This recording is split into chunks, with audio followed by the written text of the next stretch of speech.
ஒரு மாதிரியா இருக்கு. அதெல்லாம் அப்படிதான் இருக்கும். குவாலிட்டி கம்மியா இருக்குது.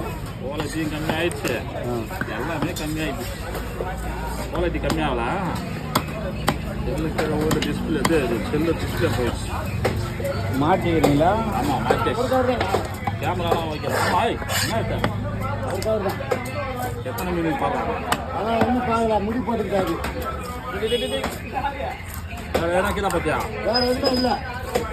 ஆமாம் அந்த காணாத வயிறு ஒரு கவர் எக்ஸ்ட்ரா கொடு. இல்லை வாங்க, இதே போதில்ல போதும். நீ பக்கமாக எடுத்துமா வரல? இது மீன் இல்லைல்ல? இல்லை. சரி போய் எடுத்து போய் வீட்டில் கொடு. காசு கொடு. நான் வீட்டுக்கு கிளம்ப போகிறேன். இப்போ காசு கேட்டால் என்ன அர்த்தம்? இது வாங்கினா இது புரியா? 100 ரூபாய் நஷ்டம். சாப்பா